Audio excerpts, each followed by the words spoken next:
Hello students, मैं अशोक पोटभरे आप लोगों के समक्ष एक नए कंटेंट के साथ उपस्थित हूं।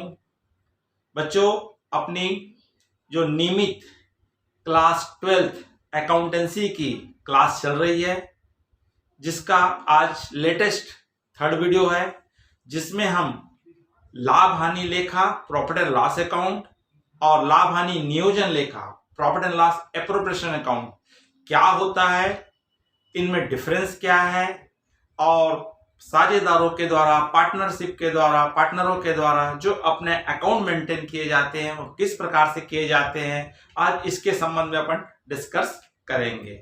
बच्चों, अगर आप लोग नए हैं, अगर पहली बार आप इस वीडियो को देख रहे हैं इस चैनल में, तो तत्काल आप सब्सक्राइब कर दीजिए, जिससे आप मेरे परिवार के सदस्य हो जाएंगे और आइकॉन बेल को दबा दीजिए, जिससे आपको मेरे द्वारा अपलोड किए गए वीडियो की तत्काल आपको सूचना मिलेगी।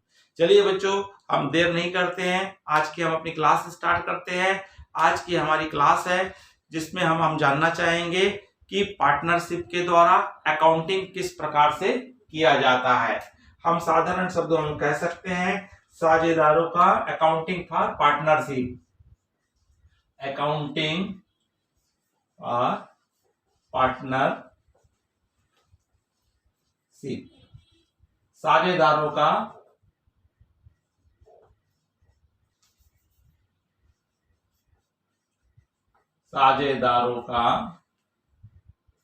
साझेदारी फर्म का लेखांकन, अकाउंटिंग ऑफ पार्टनरशिप फर्म। तो बच्चों, साझेदारी के कल मैंने इसके पूर्व वाले वीडियो में आपको पार्टनरशिप क्या होता है, उसके क्या है, उसके फंडामेंटल के बारे में हमने पूरा विस्तार से अध्ययन किए थे। अब हम देखते हैं कि इसके पूर्व हमने देखे हैं कि क्लास 11th में आप लोगों ने फाइनल स्टेटमेंट पढ़े हैं, अंतिम लेखे पढ़े हैं, जिसमें सोल्ड ट्रेडर्स, एकल व्यापारी अपना व्यापार मेंटेन करता था, जिसमें आपने पढ़ा है, अध्ययन किया है, एक ट्रेडिंग अकाउंट हम बनाते थे, एक प्रॉफिट एंड लॉस अकाउंट बनाते थे और एक बैलेंस शीट बनाते थे। वो एक सिंगल ट्रेडर्स का था, एक एकल व्यापारी का था। ठीक उसी प्रकार पार्टनरशिप फर्म भी अपना अकाउंट मेंटेन करती है, जिसमें वो ट्रेडिंग अकाउंट बनाती है, प्रॉफिट एंड लॉस अकाउंट बनाती है और एक एडिशनल अकाउंट बनाती है जो profit and loss appropriation account कहलाता है, लाभ हानि नियोजन लेखा। और उसके पश्चात क्या बनाती है, बैलेंस शीट बनाती है। तो थोड़ा सा मैं पूर्व में जाता हूं कि अगर एकल व्यापारी अपना अकाउंट मेंटेन करता है तो सबसे पहले वो क्या बनाता है बच्चों, वो ट्रेडिंग अकाउंट बनाता था। और ट्रेडिंग अकाउंट में मुख्य बातें हम क्या क्या लिखते थे, इसका अकाउंट होता था debit side, credit side, particular amount. आप लोगों ने पढ़ चुका है विस्तार के साथ इसको। तो इसके डेबिट और क्रेडिट में क्या क्या मदद आती थी, ये इसके डेबिट और क्रेडिट में हमारा आता है। क्रेडिट में सबसे पहले हम लिखते थे किसी भी व्यापारी के द्वारा जो व्यापार किया जा रहा उस गुड्स को बेचता था तो सेल्स लिखते थे। और सेकंड आइटम हमारा आता था क्लोजिंग स्टॉक, जो वर्ष के अंत में जो माल बच गया है, जिसको हम कॉस्ट प्राइस या सेलिंग प्राइस, जो दोनों में से कम होता था, उस प्राइस में हम लिखते थे। और डेबिट साइड हमारा आ जाता था, पहले का हमारे पास क्या है, ओपनिंग स्टॉक, इस वर्ष हमने जो माल बेच रहे हैं या बिजनेस कर रहे हैं उसको परचेज। और उसके पश्चात हमारे आ जाते थे डायरेक्ट एक्सपेंसेस, किसी भी माल को लाने, खरीदने, बनाने में जो भी हमको एक्सपेंसेस लगते थे उन एक्सपेंसेस को लिखते थे। इन दोनों का आप डिफरेंस निकालते थे तो डिफरेंस हमारा बताता था ग्रॉस प्रॉफिट। क्या बताता था, ग्रॉस प्रॉफिट बताता था। अब इसके बाद सेकंड अकाउंट बनता था प्रॉफिट एंड लॉस अकाउंट। तो जो प्रॉफिट एंड लॉस अकाउंट बनाते थे उसमें हम क्या क्या आइटम्स लिखते थे, ये नॉमिनल अकाउंट्स था, जिसके डेबिट और सेम हमारा था, डेबिट साइड, क्रेडिट साइड। सबसे पहले हम क्रेडिट साइड में हम क्या लेके आते थे, ग्रॉस प्रॉफिट। क्या लेके आते थे, ग्रॉस प्रॉफिट। और डेबिट साइड में अगर हमको लॉस हुआ होगा, ग्रॉस लॉस, तो ग्रॉस लॉस हमारा कहां जाता था, डेबिट साइड में आता था। अब सेकंड आइटम इसमें इनडायरेक्ट इनकम, जो भी हमको एक्स्ट्रा सेल के अलावा कोई भी एक्स्ट्रा इनकम होती थी, उस इनकम को हम कहा लिख देते थे, इनकम एंड प्रॉफिट कहा जाता है क्रेडिट में, अपना डिस्काउंट, कमीशन, रेंट, रिसिप्ट सब आ जाते थे। और जितने भी हमारे इनडायरेक्ट एक्सपेंसेस थे उनको हम कहां लिखते थे, डेबिट में। तो जनरली ये 5 हेड में होते थे। पहला हमारा आ जाता था ऑफिस एंड एडमिनिस्ट्रेटिव एक्सपेंसेस, दूसरा हमारा आ जाता था selling and distribution, financial expenses and repair and maintenance and other expenses. तो इस तरह से बच्चों हम यहां पे जितने भी हमारे प्रॉफिट एंड लॉस में इनडायरेक्ट एक्सपेंडिचर्स होते थे सबको लिखते थे। और इन दोनों का डिफरेंस जो आता था वो क्या आता था, नेट प्रॉफिट आता था। और इस साइड का मात आ जाता तो हम क्या कहते थे, नेट लॉस।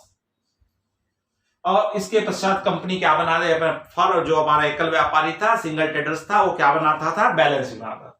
तो बच्चों यहां भी पार्टनरशिप फर्म के द्वारा भी ट्रेडिंग अकाउंट बनाया जाता है, प्रॉफिट एंड लॉस अकाउंट बनाया जाता है। अब आप लोगों को 12th में ये मान के चल रहे हैं कि आपने ट्रेडिंग अकाउंट और प्रॉफिट एंड लॉस अकाउंट क्या कर चुके हो, अध्ययन कर चुके हो, पढ़ चुके हो, आपको पूरी इसकी जानकारी है। इसलिए इसके बाद 3rd नंबर का जो अकाउंट होता है profit and loss appropriation account, जो केवल पार्टनरशिप फर्म के द्वारा मेंटेन किया जाता है। तो ये आपका 3rd अकाउंट जो है, जिसके बारे में आज हम विस्तार के साथ क्या करेंगे, चर्चा करेंगे। तो आपको समझ में आ गया होगा, इसके पूर्व हमने ट्रेडिंग अकाउंट और प्रॉफिट एंड लॉस अकाउंट बना चुके हैं। अब इसके बाद का जो 3rd नंबर का अकाउंट होगा वो आपका क्या होगा, लाभ हानि नियोजन लेखा होगा। वो कैसे बनेगा, क्यों बनेगा, और लाभ हानि प्रॉफिट एंड लॉस में ही, इन सब के बारे में हम विस्तार से आपके साथ चर्चा करते हैं। चलिए इसको हम मिटा देते हैं, क्योंकि इसके पूर्व की जानकारी थी, हमको आइडिया होना चाहिए, हमको पुराना तो हमने देख लिए कि पूर्व में ऑलरेडी क्या बनता था, trading account, profit and loss account, और किस प्रकार से उसका ग्रॉस प्रॉफिट, नेट प्रॉफिट हम हमारे द्वारा लाया जाता था। अब देखते हैं बच्चों हम यहाँ पे प्रॉफिट एंड लॉस अकाउंट। तो सबसे पहले हमको यहाँ पे इनको बनाने की आवश्यकता क्यों पड़ी। तो बच्चों यहाँ पे 3 पार्टनर हैं,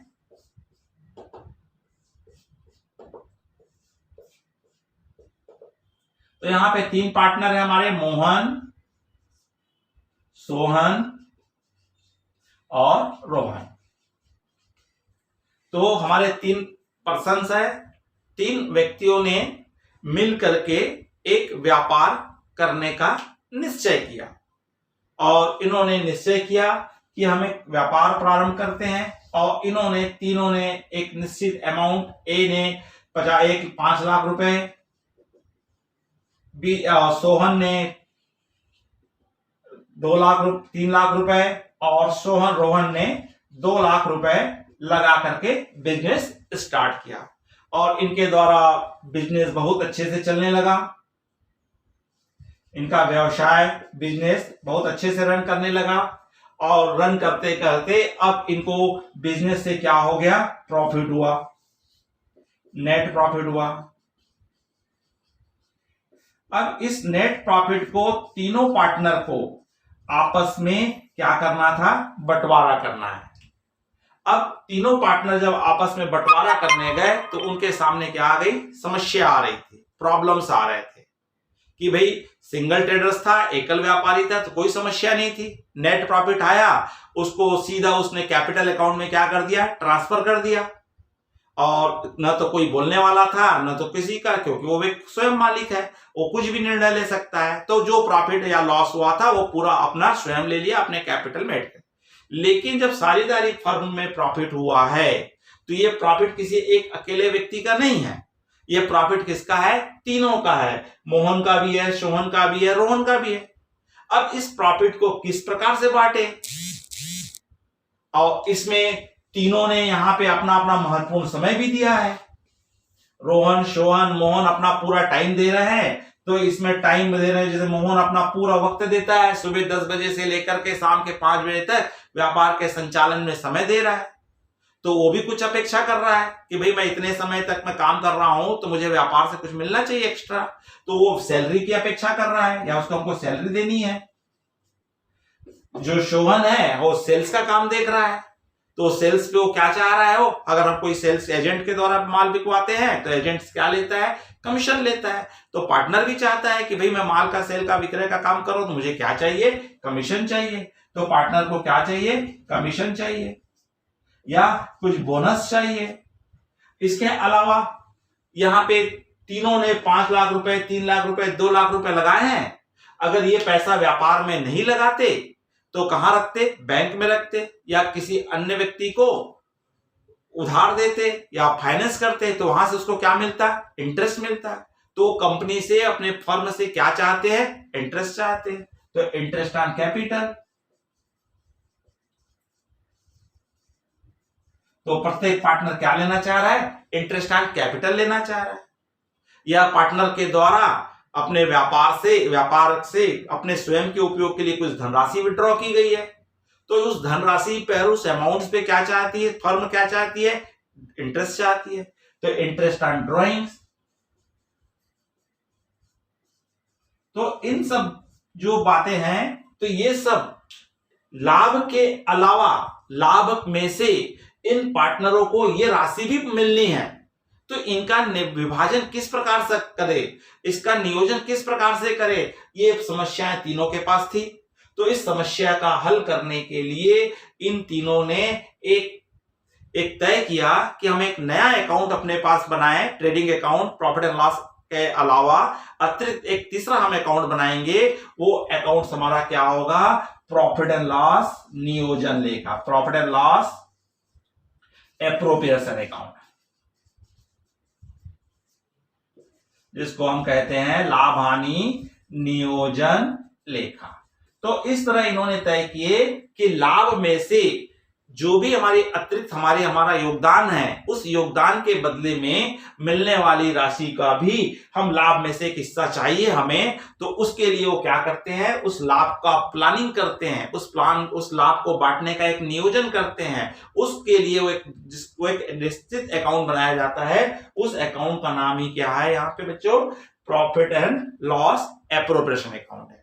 अब हमारे लिए प्रश्न आता है, हमने जो ये सब खर्चे हैं, हम चाहे तो कहां लिख सकते थे, प्रॉफिट एंड लॉस अकाउंट में लिख सकते थे, तो वहां क्यों नहीं लिख रहे? अगर हम इन खर्चों को सभी को अगर हम प्रॉफिट एंड लॉस अकाउंट के लाभ हानि लेखे के डेबिट साइड में अगर लिख देंगे तो हमको सही एक्यूरेट प्रॉफिट की जानकारी हमको नहीं मिल पाएगी।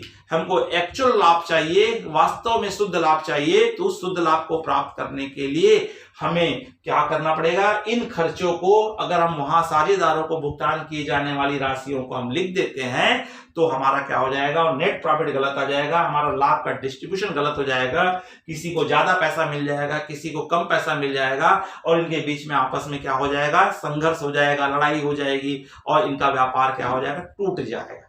इन सबको बचने के लिए हमें लाभ हानि लेखा और लाभ हानि नियोजन लेखा अलग अलग बनाया जाता है। तो हम देखेंगे कि भाई जो अगर लाभ हानि लेखे में कौन सी मदें लिखी जाती है, प्रॉफिट एंड लॉस अकाउंट में कौन से आइटम्स लिखे जाते हैं, और profit and loss appropriation account में कौन से आइटम लिखे जाते हैं, तो इनका हम थोड़ा सा डिफरेंस देख ले तो हमको और अच्छे से क्या आ जाएगा बच्चों, समझ में आ जाएगा।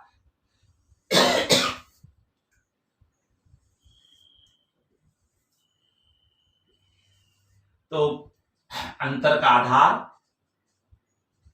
Base of difference, profit and loss account and profit and loss appropriation account.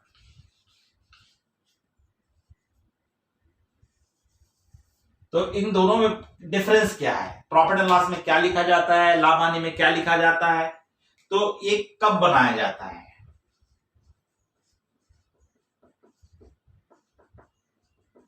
सर्वप्रथम इसको हम प्रॉफिट एंड लॉस अकाउंट को कब बनाते हैं, तो ये कब बनाया जाता है, ट्रेडिंग अकाउंट के बाद।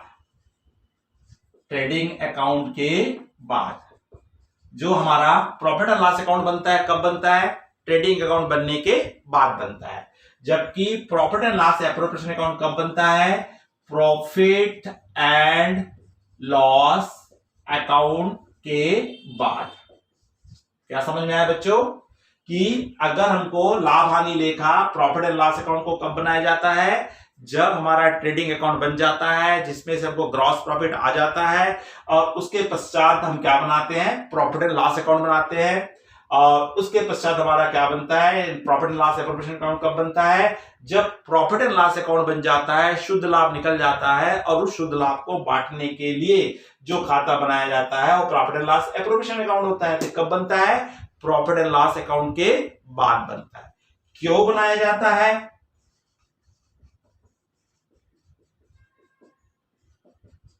तो इसको बनाने का उद्देश्य होता है नेट प्रॉफिट, शुद्ध लाभ, नेट प्रॉफिट जानने के लिए। ये क्यों बनाएंगे बच्चों? इसको लाभ हानि लेखा प्रॉफिट एंड लॉस अकाउंट कब बनाया जाता है? हमको नेट प्रॉफिट पता करने के लिए। और प्रॉफिट एंड लॉस अकाउंट क्यों बनाया जाता है? शुद्ध लाभ के नियोजन के लिए। शुद्ध लाभ को साझेदारों में बांटने के नियोजन हेतु। तो यहां पे जो नेट प्रॉफिट हुआ है आपको, उस नेट प्रॉफिट को प्रॉपर पार्टनरशिप में किस प्रकार से प्लानिंग के साथ, नियोजन के साथ डिस्ट्रीब्यूट किया जाएगा, इस हेतु बनाया जाता है। इसमें खर्चे हमारे भुगतान, पेमेंट। तो प्रॉफिट एंड लॉस अकाउंट में अनिवार्य भुगतान, कंपलसरी पेमेंट, अनिवार्य व्ययों का, एक्सपेंसेस का पेमेंट।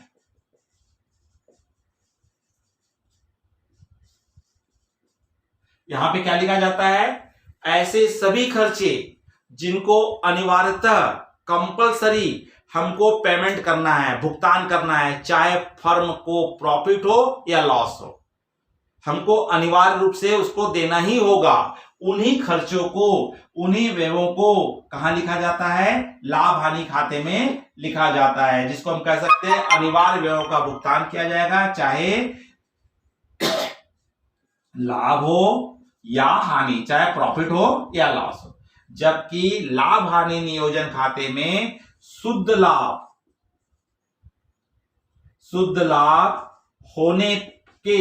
होने पर ही भुगतान किया जाता है।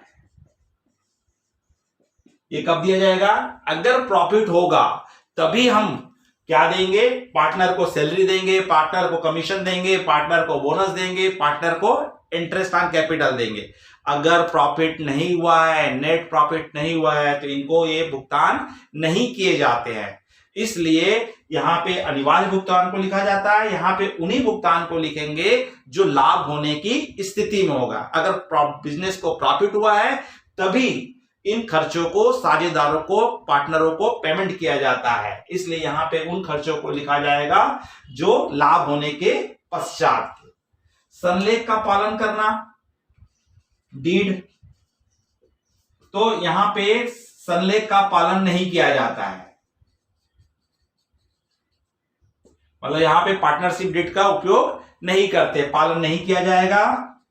जबकि आपका प्रॉफिट एंड लॉस अकाउंट में पार्टनरशिप डीड, संलेख का अनिवार्य पालन किया जाएगा।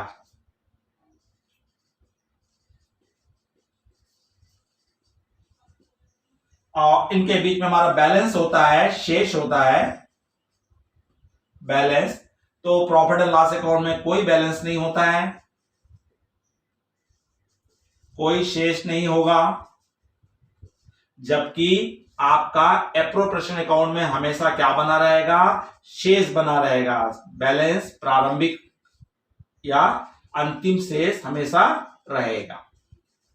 तो क्या समझ में आया बच्चों? अब इससे क्लियर हो चुका होगा कि प्रॉफिट एंड लॉस अकाउंट क्यों बनाया जाता है और लाभ हानि नियोजन लेखा क्यों बनाया जाता है। क्योंकि हमारे कुछ ऐसे खर्चे होते हैं जिनको कंपलसरी लाभ हानि लेखे में लिखना होता है, चाहे वो अनिवार्य भुगतान है, चाहे व्यापार को प्रॉफिट हो या लॉस हो, इस बात का ध्यान नहीं रखना है। जबकि profit and loss appropriation account में तभी भुगतान किया जाएगा पार्टनरों को जब व्यापार में प्रॉफिट हुआ होगा, अन्यथा ये पेमेंट नहीं होते। ये पॉइंट बहुत महत्वपूर्ण है। तो आपको क्लियर हो चुका होगा कि फर्म लाभ हानि खाता क्यों बनाती है और लाभ हानि एप्रोप्रिएशन अकाउंट क्यों बनाती है। अब हम देखेंगे कि लाभ हानि एप्रोप्रिएशन अकाउंट कैसे बनता है, इसका फॉर्मेट क्या है और मुख्यतः क्या क्या मदें यहाँ पे लिखी जाती है। तो इसके लिए हम इसका एक फॉर्मेट देखेंगे, फॉर्मेट बनाएंगे कि साझेदारों के द्वारा जो लाभ हानि का नियोजन किया जाता है, नेट प्रॉफिट होने के पश्चात, लेब प्रॉफिट हो जाते हैं, उसके पश्चात पार्टनर तीनों, कौन कौन पार्टनर थे, मोहन, सोहन और रोहन, अब इस लाभ का बंटवारा किस प्रकार से करेंगे। तो हमारा जो बनेगा, क्या बनेगा आपका, profit and loss appropriation account, जिसको हिंदी में कहते हैं लाभ हानि नियोजन लेखा। और ये जो हमारा है ये नॉमिनल अकाउंट है, जो नाम मात्र लेखा है, अवास्तविक लेखा है, अनरियल अकाउंट है, जिसको लाभ हानि खाते में आपको लिखा जाता है। जैसे प्रॉफिट एंड लॉस अकाउंट बनता है, इसका आपको डेबिट पर्सन होता है, इसका क्रेडिट साइड होता है, इसमें पर्टिकुलर अमाउंट, पर्टिकुलर्स और अमाउंट, इस तरह से इसका फॉर्मेट हम बनाएंगे।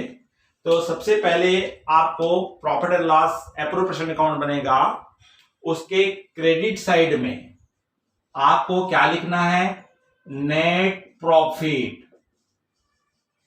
शुद्ध लाभ। ये कहां से आया है, आपका एप्रोप्रिएट अपना net profit, profit and loss से आया हुआ है, या इसको कई बार हम बैलेंस बोल करके देते हैं, बैलेंस बीडी, क्योंकि हमको मालूम है लाभ हानि नियोजन लेखे का ओपनिंग बैलेंस भी होता है और क्लोजिंग बैलेंस भी होता है। तो आपको क्वेश्चंस में, प्रश्न में आपको दिया रहेगा कि प्रॉफिट एंड लॉस अकाउंट के नियोजन का ओपनिंग बैलेंस कितना है, या प्रॉफिट एंड लॉस अकाउंट से नेट प्रॉफिट कितना हुआ था। तो ऐसे कोई भी अमाउंट हो सकती है, तो उसको कहां लिखेंगे, क्रेडिट साइड। अगर नेट लॉस आता है तो वो कहां आता है, डेबिट में आता है। अब उसके पश्चात अब हमारे पास प्रॉफिट हो चुका है, मान लीजिए हमारे पास 1,50,000 रुपए का फर्म को प्रॉफिट हुआ है। अब इस प्रॉफिट में से, इस प्रॉफिट का हमको प्लानिंग करना है, नियोजन करना है। तो ऑलरेडी सबसे पहला सभी पार्टनरों ने हमारे यहां क्या लगाए, कौन कौन पार्टनर थे, आपका मोहन, सोहन और रोहन थे। मोहन ने आपका 5 लाख रुपए इन्वेस्ट किया था और सोहन ने 3 लाख इन्वेस्ट किया था और रोहन ने 2 लाख इन्वेस्ट किया था। तो यहां तय हुआ था कि प्रत्येक पार्टनर को पार्टनरशिप डीड में आपस में इनके समझौता हुआ था, एग्रीमेंट हुआ था। उस एग्रीमेंट में यह तय हुआ था कि प्रत्येक पार्टनर जो कैपिटल में इन्वेस्ट, बिजनेस में कैपिटल इन्वेस्ट किए हैं, उस कैपिटल पे इनको 10% क्या दिया जाएगा, इंटरेस्ट दिया जाएगा। तो इन तीनों का हमको क्या निकालना पड़ेगा, पहले 10% इंटरेस्ट चार्ज करेंगे। तो इंटरेस्ट चार्ज कर रहे हैं, इसका 50,000, इसका 30,000, इसका 20,000 रुपए। तो इस तरह से 1 लाख रुपए इनका क्या बन गया, इंटरेस्ट ऑन कैपिटल बन गया। क्या बन गया बच्चों, इंटरेस्ट ऑन कैपिटल, पूंजी पर ब्याज। तो यहां पे मोहन को, सोहन को और रोहन को ब्याज मिलेगा। तो कितना कितना ब्याज कैलकुलेट हुआ आपका, 50,000, 30,000 और 20,000। तो इस तरह से इनको कितना कम मिलेगा, 1 लाख रुपए इस प्रॉफिट में से ही इंटरेस्ट दिया जाएगा, क्योंकि किसी ने कम पैसा लगाया है, किसी ने ज्यादा। अगर पूरे 1.5 लाख को बांट लेते तीनों तो किसी को कम प्रॉफिट मिलता है, किसी को ज्यादा। लेकिन यहाँ पे प्लानिंग के साथ हो रहा है, जो जितना ज्यादा पैसा लगाया है उसको जितना ज्यादा ब्याज मिलेगा, जिसने कम पैसा लगाया है उसको कम ब्याज मिलेगा। तो इसको प्लानिंग के साथ हमने क्या कर दिए, बांट दिए। अब यहाँ पे हमारे मोहन, सोहन, रोहन थे। हमने देखे कि मोहन जो था कॉमर्स बैकग्राउंड का था, जिन्होंने एमबीए किया हुआ था। तो साझेदार तीनों ने कहा कि भाई हमको ऑलरेडी एक मैनेजर रखना पड़ेगा, अगर आप खुद समय दे दो और आप मैनेजर का पद संभाल लो तो हम आपको प्रॉफिट के अलावा आपको कुछ एडिशनल और हम आपको अमाउंट दे देंगे, जो आपके समय के बदले में, दिए गए समय के बदले में होगा, जो क्या कहलाएगा, सैलरी कहलाएगा। तो इस तरह से मोहन जो है अपना पूरा समय कहां लगा रहा है, व्यापार में लगा रहा है। तो पूरा समय देने के कारण उस समय के बदले में उसको जो अमाउंट्स पे की जाएगी वो क्या कहलाती है, सैलरी कहलाती है। तो यहाँ पे क्या हो जाएगा, किसको दे रहे हैं अपन, मोहन को दे रहे हैं। तो मोहन की salary, Mohan salaries account.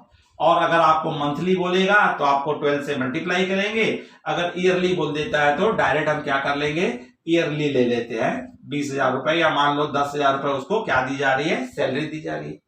B को कहा गया भाई एक काम कीजिए, आप सेल का काम देख लीजिए, आप बहुत स्मार्ट हो, बहुत अच्छा टॉकिंग करते हो, आप में बोलने की क्षमता अच्छी है, आप जितना सेल करोगे उस सेल अमाउंट का हम आपको क्या देंगे, 10% कमीशन देंगे। तो इन्होंने क्या किया, इन्होंने 1,50,000 रुपए का सेल किया, तो 1,50,000 का 10% निकाल लेंगे, तो इसको 15,000 रुपए क्या मिल गया, कमीशन मिल गया।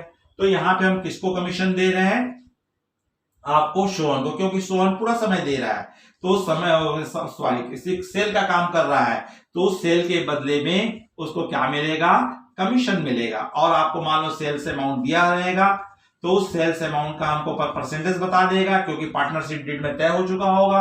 तो इस तरह से इसको क्या मिल जाएगा, 15,000 रुपए क्या मिल गया, इसकी क्या आ गई, कमीशन आ गई। इसके अलावा फ्यूचर में हम क्या करते हैं, भविष्य में से, भविष्य हमको किसी ने नहीं देखा है, कब हमारे पास आपत्ति आ जाए बिजनेस में, तो पूरे लाभ को बंटवारा नहीं करते हैं, कुछ उस लाभ में से कुछ राशि भविष्य को ध्यान में रखते हुए निकाल ली जाती है, जिसको एक रिजर्व बनाया जाता है, संचय कोष बनाया जाता है, रिजर्व फंड बनाया जाता है, उसमें क्या कर देते हैं अपन, ट्रांसफर कर देते हैं और भविष्य में उसका उपयोग करेंगे। अगर उपयोग नहीं होता है तो पार्टनर आपस में उसको फ्यूचर में बांट भी सकते हैं। तो अगर कोई अमाउंट इन लोग क्या करते हैं, रिजर्व में ट्रांसफर करते हैं, तो रिजर्व अकाउंट्स में ट्रांसफर करेंगे, अगर ये हमको प्रश्न में अगर आपको बोला है तो। अब उसके अलावा प्रत्येक पार्टनर बिजनेस को अपना समय दे रहे हैं, रन कर रहे हैं, तो स्वाभाविक है उनको घर चलाने के लिए, घर के खर्चों के लिए पैसे की जरूरत पड़ेगी, तो वो अपने व्यापार से क्या करेंगे, विड्रॉ करेंगे, जिसको हम क्या कहते हैं बच्चों, ड्रॉइंग्स कहते हैं, आहरण कहते हैं। अब इन्होंने तीनों ने क्या करे, अपने अपने स्वयं के उपयोग के लिए पैसा विड्रॉ किए। तो जिस प्रकार से बिजनेस में एक कैपिटल लगाए थे तो उस पर इंटरेस्ट लिए थे, उसी प्रकार अगर वो विड्रॉ करते हैं, ड्रॉ करते हैं, ड्राइंग्स करते हैं, तो उस पे फर्म उनसे क्या लेती है, इंटरेस्ट लेती है। इसलिए इंटरेस्ट ऑन ड्राइंग्स फर्म के लिए क्या है, प्रॉफिट है, इसलिए इसको कहां लिखा जाता है, क्रेडिट में लिखा जाता है, इंटरेस्ट ऑन ड्राइंग्स। अब ये देखा जाएगा कि मोहन ने, सोहन ने और रोहन ने कितना कितना पैसा विड्रॉ किए। मान लो तीनों ने 50-50 हजार रुपए विड्रॉ किए। कितना विड्रॉ किए, 50-50 हजार रुपए। और ये तय हुआ कि तीनों से भी हम क्या ले लेंगे, 10-10% इंटरेस्ट लेंगे। तो 10-10% इंटरेस्ट लेंगे, कितना बना, 5,000, 5,000, 5,000, मतलब 15,000 रुपए। तो इंटरेस्ट ऑन ड्राइंग्स कितना जाएगा, तीनों का 5-5 हजार आ जाएगा। तो इस तरह से कितना हो गए, 15,000 रुपए। अब उसके पश्चात इन्होंने अब ये जानना चाहते हैं कि भाई अब सब खर्चे हमने मेंटेन कर लिए, प्रॉफिट में से प्लानिंग कर लिए कि इंटरेस्ट एंड कैपिटल दे दिए, सैलरी दे दिए, कमीशन दे दिए, रिजर्व में कुछ ट्रांसफर करना होगा कर लिए, अब हम जानना चाहेंगे कि एक्चुअल में प्रॉफिट कितना हुआ है, नेट प्रॉफिट या प्रॉफिट कितना आया। तो इसके लिए हमको प्रॉफिट का क्या करना पड़ेगा, कैलकुलेशन करना पड़ेगा। तो जब कैलकुलेशन करोगे तो सबसे पहले हमको क्या करना होता है, इसका क्रेडिट साइड का टोटल करेंगे। तो क्रेडिट साइड का टोटल करने से हमारा कितना आ रहा है, 1,50,000 और 15,000 रुपए, तो 1,65,000 रुपीज आ रहा है। कितना टोटल आ रहा है, 1,50,000 प्लस 15,000 रुपीज, तो कितना आ गया, 1,65,000 आ गया। अब डेबिट का टोटल करेंगे, तो डेबिट का टोटल कर रहे हैं 1,10,000, 1,25,000 आया। कितना आया, 1,25,000 आया। क्रेडिट का टोटल 1,65,000 है, डेबिट का टोटल 1,25,000 है। इसमें डिफरेंस निकालेंगे, तो डिफरेंस निकालेंगे तो कितना डिफरेंस आ रहा है, 0,0,0,0,0, 6 में 2 गए 4, 40,000 रुपीज का क्या आ गया बच्चों, डिफरेंस आ गया। तो ये जो 40,000 रुपीज का डिफरेंस आया है, ये डिफरेंस कहलाता है यहां पे transfer to partners capital account. ये जो प्रॉफिट आएगा, ये प्रॉफिट कहां जाता है, ट्रांसफर टू करेंट अकाउंट या कैपिटल अकाउंट। इसके बारे में हम अगले वीडियो में डिस्कस करेंगे कि करेंट अकाउंट और कैपिटल अकाउंट क्या है। तो इसको ट्रांसफर करेंगे और यहां लिख देंगे शेयर ऑफ प्रॉफिट। किसका प्रॉफिट है, ये प्रॉफिट का शेयरिंग है। अब ये प्रश्न आता है कि प्रॉफिट का शेयरिंग किस प्रकार से करें। तो भाई इन्होंने जब बिजनेस स्टार्ट किया है, उस समय इन्होंने डीड बनाया है, उस समय कुछ बातें की होगी कि कुछ तय किया होगा कि भाई भविष्य में हमको जब प्रॉफिट होगा बिजनेस से, तो उनका हम डिस्ट्रीब्यूशन किस प्रकार करेंगे, हम उसका बंटवारा किस प्रकार करेंगे। तो उस बंटवारा करने के भी 3 आधार होते हैं। एक होता है, आपको कई बार आपको प्रश्न में क्या दे दिया रहेगा, एक रेशो दे दिया रहेगा। क्या दिया रहेगा, रेशो दिया रहेगा। जैसे हो सकता है वो रेशो हमारा क्या हो सकता है, 2:2:1 हो सकता है, आपका 5:3:2 हो सकता है, या 3:2:1 हो सकता है। तो आपको कोई भी रेशो दे सकता है कि भाई भविष्य में हमारा जो भी प्रॉफिट होगा, हम इसको इस रेशो में बांटेंगे। जैसे मान लीजिए आपको 40,000 का प्रॉफिट हुआ, तो इस 40,000 को मान लीजिए आपको किस रेशो में बोल दिया है, 5:3:2 में, 5:3:2 में। इनको आपस में पहले टोटल कर लेते हैं। तो 5/10, 3/10 और 2/10 में डिस्ट्रीब्यूट होगा। अब नीचे वाले 10 से डिवाइड कर दो, तो कितना आ गया, 4,000 आ गया। 4,000 को 5 से मल्टीप्लाई कर दो, तो इसका कितना मिलेगा, 20,000 रुपीज, इसको मिलेगा 12,000 रुपीज और इसको मिलेगा 8,000 रुपीज। तो क्या करेंगे, पहले 10 से नीचे वाली संख्या से ऊपर वाली संख्या को डिवाइड कर दो, और जितना भी आएगा उसको ऊपर वाले नंबर से मल्टीप्लाई करते जाओ, तो आपको क्या मिल जाएगा, प्रॉफिट मिल जाएगा। या सेकंड ये तय हुआ है कि नहीं भाई हम इसको किस प्रकार से डिस्ट्रीब्यूट करेंगे, जो जितना पैसा लगाया है उसके हिसाब से, अर्थात हम बोल सकते हैं कैपिटल के रेशियो में। किसके रेशियो में, कैपिटल के रेशियो में। तो कैपिटल का रेशियो क्या था, इन्होंने कितना कितना पैसा लगाया, 5 लाख, 3 लाख, 2 लाख। तो इनमें से आप 550 काट दो, तो आपको क्या रेशियो मिला, 5:3:2 मिला। मतलब यही रेशियो मिल रहा है। या अगर क्वेश्चन साइलेंट है, प्रश्न में कुछ भी नहीं बोला है कि किस प्रकार से डिस्ट्रीब्यूट करना है, तो आपको उसको कैसे बांटेंगे बच्चों, इक्वल इक्वल। कैसे बांटेंगे, इक्वल इक्वल, बराबर बराबर। बराबर बराबर बांटेंगे, तो जितने पार्टनर जितना भी प्रॉफिट होगा, उस प्रॉफिट को जितने प्रॉफिट होंगे उससे डिवाइड करेंगे। अगर 3 लोग हैं तो 3 से डिवाइड करोगे, 2 लोग हैं तो 2 से डिवाइड करेंगे, 4 लोग हैं तो 4 से। तो आपका प्रत्येक पार्टनर का क्या आएगा, प्रॉफिट आ जाएगा। और उस प्रॉफिट को तीनों पार्टनर मोहन, सोहन और रोहन आपस में क्या किए, बांटे हैं। एक एक के हिस्से में कितना गया, 20,000 रुपीज, 12,000 रुपीज और 8,000। तो इस तरह से लाभ का आपस में बंटवारा किया जाता है। बच्चों आपने क्या देखा, ये लाभ हानि नियोजन लेखा, profit and loss appropriation account किस प्रकार से बनाया जाता है और क्यों बनाया जाता है, किस लिए बनाया जाता है, इसके बारे में हमने विस्तार के साथ दिए। नेक्स्ट वीडियो में इसके बारे में हम क्या पढ़ेंगे, इसके कुछ न्यूमेरिकल्स प्रॉब्लम भी करेंगे, और इसके बाद हमारा जो कैपिटल अकाउंट आता है उसके बारे में चर्चा करेंगे। बच्चों अगर ये वीडियो अच्छा लगा होगा तो लाइक कीजिए। अगर कमेंट्स बॉक्स में आप जो भी अपनी राय देना चाहते हैं जरूर दीजिए, और आप नए हैं तो तत्काल सब्सक्राइब कर दीजिए और अपने अधिक से अधिक मित्रों को इस श्रृंखला में, इस सीरीज में जोड़िए। इसलिए सबको क्या कीजिए, शेयर कीजिए। नमस्कार, जय हिंद।